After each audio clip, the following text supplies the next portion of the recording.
Hey everybody, it's Angie and welcome to Hot and Flashy. In today's video, I've got an eyeshadow tutorial on this look that I created using the new Nars Skin Deep palette. This guy is such a beauty. Oh my gosh. I saw this on the Ulta website. I was like, oh, I've never been really drawn to the Nars eyeshadows before. I don't know, I just never have been into them. I do have one Nars Duo and the colors just don't make any sense to me. So when I saw this, I was like, those colors make sense to me. It's got a mix of warms and cools. It's got a mix of mattes and shimmers. It's got the 4 big pans at the top here. These are probably the 4 colors that you're going to get the most use out of. And then the rest of the shades, it gives you a little bit of a smaller pan of those, which I really like that they do that more thoughtfully so that, you know, the colors that you're going to dip in all the time that are going to be your go-to everyday colors will last you a lot longer, and then your like special occasion colors they give you less of, and that is cool with me. Gives you a nice big mirror and the 12 pans of eyeshadow. And let's just go ahead and look at the swatches now, and then we'll go into the tutorial, and then I'll bring in any other looks that I've done with it, and I will review it at the end, and then we can wrap up this video. So looking at the swatches on the Nars palette, the only shade that I'm disappointed in was the first color in the palette, the really pale one, and that's one that I would definitely use every single day. That one is called Taunt. And then looking at the rest of the mattes, I think that the pigments are all really good. I do think that the shades of the mattes are a little similar to each other though. I gotta say, those 2 shades, Sophia and Whipped, I feel like they're kind of similar. I hate to see shades that are really close to each other. Like, I'm like, you could use that spot for something else that would really add a lot to the palette and not just be a repeat of something else. I really like the next 2 shades. Those are probably going to be my go-tos. I would like it if one of those was just a little bit lighter. Now, what really impresses me in this palette are these shimmers. They're really more like kind of foils. They're not glitters. They just look so beautiful on the skin, and I love the range of colors you get in these. So here's some real good color payout and a nice variety of shades. So they're all a little bit different from each other, and I love it that there's like a peachy one, a pinky one, then there's a grayish one that's almost like a duochrome. It almost reflects a little bit pink, a little bit gray. Then there's a gorgeous gold and a really beautiful shade that's so different, and it's almost like a little bit of a richer coral color with a gold overtone, so that one's almost like a duochrome too. And then the 2 darker shades in the palette are nice. They don't give you a full-on black, which is fine with me. I rarely use black. I like this gray. Coconut Grove, I really like that one.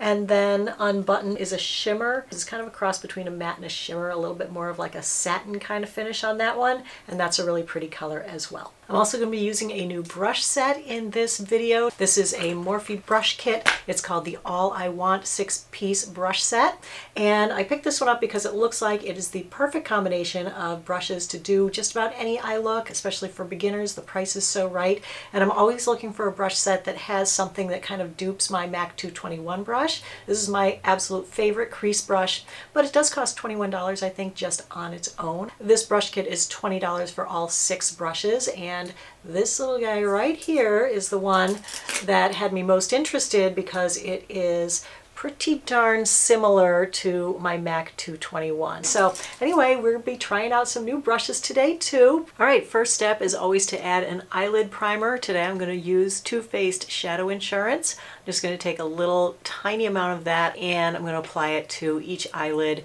from the crease almost all the way up to my eyebrows with my fingers.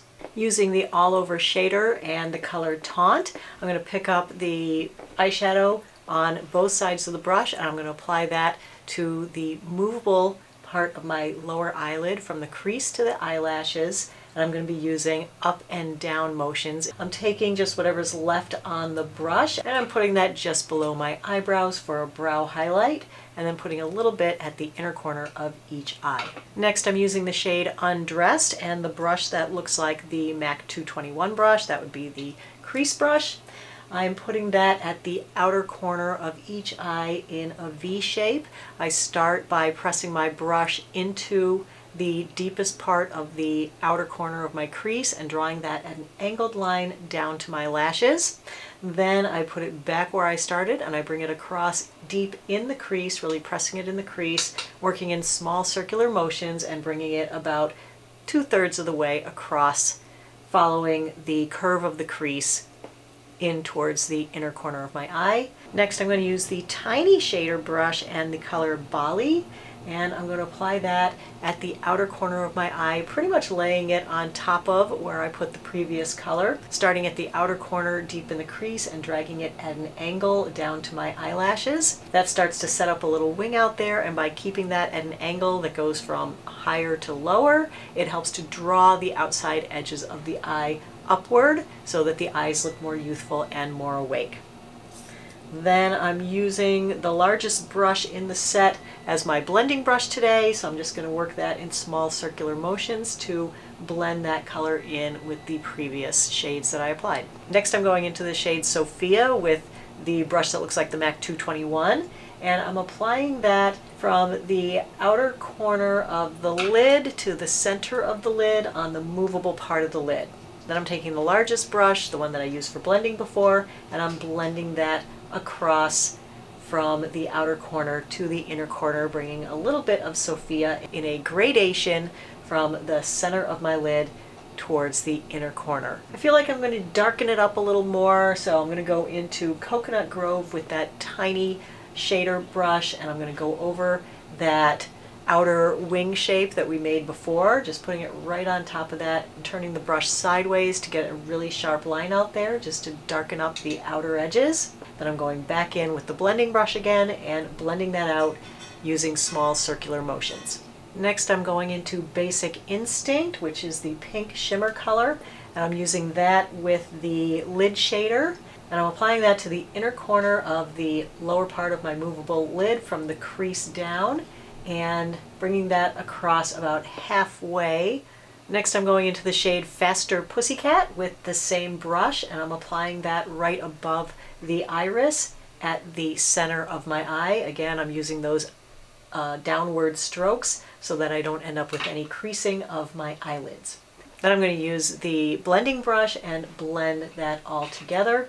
I thought I might be done with the eye look at this point, so I checked it out in the mirror looking for fallout. There was really very little fallout considering the darkness of the colors that I used. There were only like 3 or 4 specks on my entire face, so that was pretty darn good, and they wiped away without smearing into my skin. But I felt like the look of the eyeshadow was a little bit sheer. It wasn't really giving me quite the color payout that I was hoping for. So anyway, I decided to go and deepen it up a little bit just to make everything a little bit more opaque. So I went back into the shade Undressed with the MAC 221 dupe brush. So I applied a little bit more of that above the crease at the outer corner, following along the arc of the crease from the outer corner to the inner corner. Then I went ahead and used whatever was left on the brush and pulled that underneath my lower lashes. I didn't think that applying the shimmers with the brush gave the best color payout, so I'm dipping back into Basic Instinct with my finger and applying that from the inner corner to mid-lid, just pressing that onto my eyelid with my finger, and that gives much better color payout. So I'm just going in for a second coat on that. Then I'm going back into Coconut Grove with the tiny shader brush and just packing a little bit more darkness on at the outer corner of each eye. I'm not really dragging the brush in the downward motion anymore. I'm just pressing and packing the color in to try to get a little bit more color payout. I'm going back in with the bigger blending brush and blending that out using small circular motions, being careful to keep that dark eyeshadow to the crease and below so that it doesn't get too dark too high up. All right, now I'm happy with the look. I think it looks really pretty. I love how it came out.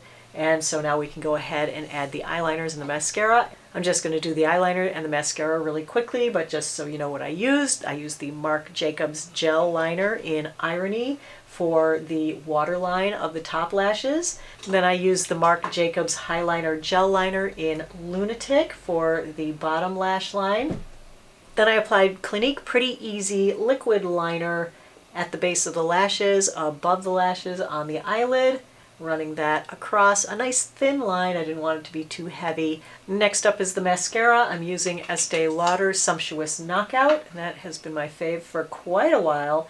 I'm just going to apply 2 coats of the mascara, and then the eyeshadow look will be done. Hey you guys, it's been a couple of weeks since I recorded the part of the video that you've watched already with the tutorial, and I wanted to spend some more time playing with this palette and trying to do different looks with it and to give you a review at the end. So that's why I'm popping in here today to give you the review portion. And in the meantime, I did record another look that I did with it. I tried to do just an everyday matte look, so let me bring in that look now. Also, here is another look with the Nars palette. I just wanted to do a all matte day look. I used this guy and this guy and this guy and this guy here.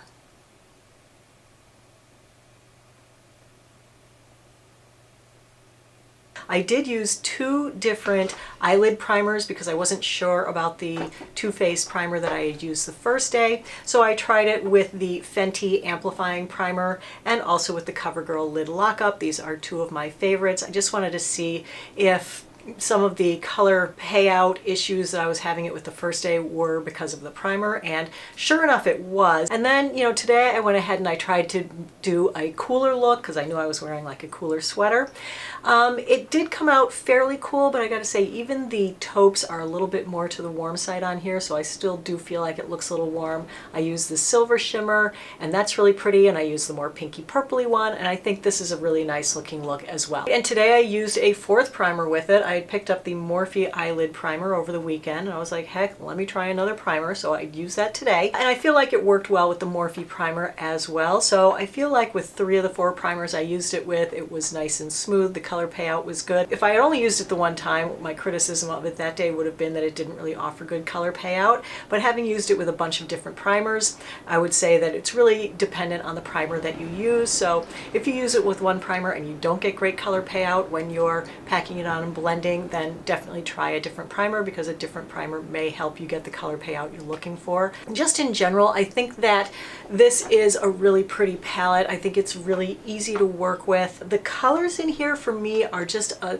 little bit of a miss, so that I don't think going forward it's going to be a palette that I am going to pick up and reach for, you know, constantly. It's not going to be like up there in one of my favorites. I really feel like these two guys are just too similar. They're too close to each other. Like, that is a giant pan that could have been so much better used by having a pale to medium tone, something lighter than this even, because I feel like this palette, it can get pretty dark pretty quickly. This is really my favorite color in the palette right here, and I'm glad that there's a really big pan of that. Out of the 12, 6 are shimmers. I prefer a fewer shimmers. I don't really need that many. I think they're gorgeous. This palette's strong suit is doing kind of a dark and smoky look, and it has a lot of really pretty mid-tone shades that you can get that with, that you can build upon each other, and they really do play well together and they blend beautifully. And then you can add some of these shimmers. These are some of the best shimmer shadows. They're almost more like foils. They don't have any glitter in them. So it's really a good palette. I really do like it. But for the price point, I think that a very comparable palette for me is the Anastasia Sultry palette. And this one tops this one hands down. Like, if you already have this one, I don't really think there's a big need to get this one. I do find them to be kind of similar. So there they are side by side. You can see that they're kind of a little bit similar. They both have a really pretty silver. They both have a really pretty dusty rose shimmer. They both have a couple of really pretty golds. They both have like a taupey shimmer. So from the shimmers, they're very similar, where this wasn't a 100% hit it out of the park home run for me. You know, I think for the 60 bucks that you're going to spend on this, I think you could do much better with this palette. It's 42. This was in my best of for 2018. It still is a palette that I reach for consistently and that I love. I take it on vacation with me. I take it when I go on business trips. I wear it, you know, a lot of the days in the week. When I first saw it online, I thought it just looked so beautiful. But once I've gotten it, now that I've had a chance to use it, I'm like, meh, it's good. It's really good quality eyeshadows, don't get me wrong. And if you love the colors and you think that that's, you know, a variety of colors that you're going to get a lot of use of, and you like things a little bit more on the dark and smoky side, then could be a fabulous palette for you. But for me, I'm just probably going to reach more for and continue using the Anastasia Sultry palette. So anyway, that is my full review on the Nars Skin Deep palette, along with the tutorial. I hope you found the video helpful and informative. If you did, you can go ahead and give the video a thumbs up and also subscribe to my channel while you're down there and hit the notification bell. So thank you as always for your time. You know, I really appreciate your watching. So have a great day and I will see you in the next video. Take care, everybody. Bye-bye.